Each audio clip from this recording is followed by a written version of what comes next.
What is something you did that increased your quality of life so much that you wished you would have done it much sooner because it changed your life forever?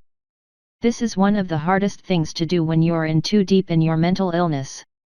People say, talk to a therapist, but some people aren't capable of proceeding beyond agreeing because they have no idea how to start on their own. Therapy can be life-changing in good ways if you are seeing the right type of specialist, and it can be life-destroying if you see the wrong therapist for you. There's a lot of in-between, but if you've experienced trauma and abuse, you need to be seeing someone who is trained specifically in treating trauma and abuse. For example, you wouldn't go to a cardiologist for a broken foot, would you? Psychology Today has a Find a Therapist catalog for the US. The profiles can be extremely in-depth and can really help in finding who can help you heal. This is someone you're going to be exposing some very intimate parts of your life to. You aren't going to be able to relax and focus on healing if you don't like them or can't trust them. And for those too terrified of making the actual phone call, a lot of them also provide a contact email. Personally, I looked at that site for weeks before choosing my therapist. When I called her, I fell into a panic attack midway through saying, "Are you accepting new patients?" It was humiliating and embarrassing, and I honestly would have hung up if I didn't force myself to find someone to sit next to me while I made the call. My therapist had her direct number posted on PT and just rolled with my freak out and helped me get my first appointment set up. It was an awful experience setting up that first appointment, but it got done.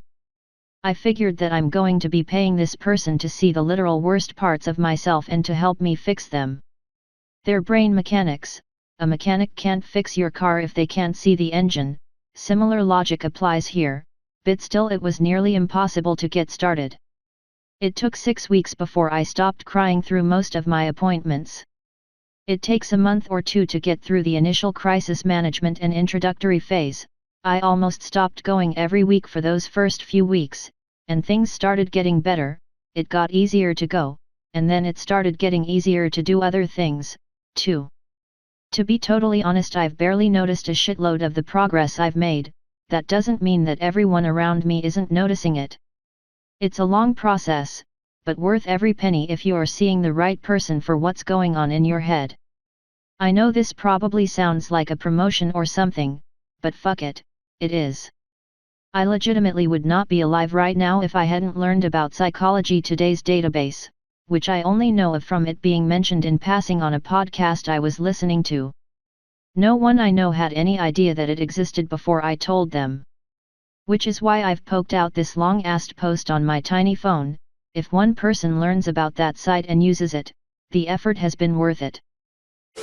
Preventative physio. Edit. Since everyone's asking, I went to see a physiotherapist. Anyone have advice on how to find a good physio so I can add it in here? I'm 31, in decent shape, and never had any serious injuries. However, my family has a history of back and knee problems, and my knees and shoulders have been a consistent issue. I used to teach snowboarding, and gave it up cause my knees were always inflamed. Long-haul flights became prohibitively painful cause of my shoulders and knees. It got bad enough that I struggled to play long board games, cause I'd usually have a totally cramped shoulder and inflamed knee from sitting still / looking down too long. It built up so slowly though that I just gradually accepted it. Finally went to see someone when my shoulders were particularly stiff and painful. Turns out my feet rolled inwards, supination I think, edit, it's pronation. I had really inflexible hamstrings causing my hip to be massively rolled forwards, and I walk with my head jutted like an inch more forward than is healthy. Spent 100 pounds and 2 hours there, one being assessed, one being taught corrective exercises, and 2 months later all my knee and shoulder problems have disappeared. I'm actually shocked at how much joint pain I'd just gradually accepted and forgotten was a problem. I wish I'd gone sooner. Once I have some more cash, I'm definitely getting back on a snowboard. I seriously missed it. Edit, physio finding tips courtesy of you/getwaddyage of 15, who is a doctor of physiotherapy. In regards to finding a good physio/physical therapist, do some research, look at their website to see if they talk about their treatment approach or philosophy. Or you can call to talk with someone on the staff. Usually the receptionist or scheduler can usually speak in general terms of what you should expect with your visits. The main thing you want to look for there is an active approach.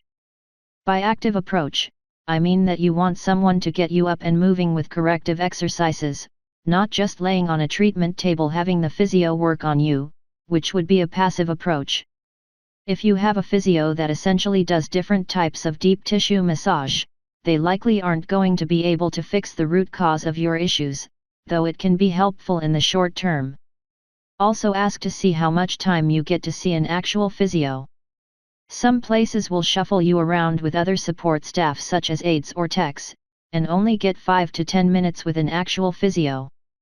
Not that there is anything wrong with these support staff, some are great and can be extremely helpful with your issues. But you also don't want to spend more time with them than the physio. Not exactly related to finding good physio in the first place. But when you go, don't expect things to be fixed overnight. For these corrective exercises to work, in most circumstances it takes time. You probably developed these symptoms or pain over a long period of time, and it takes a while to retrain your body. Just like building muscle, it takes a while to see a big change. Keep in mind the overall goal should not be to just make it feel better in the short term, but it should hopefully prevent it from coming back in the future.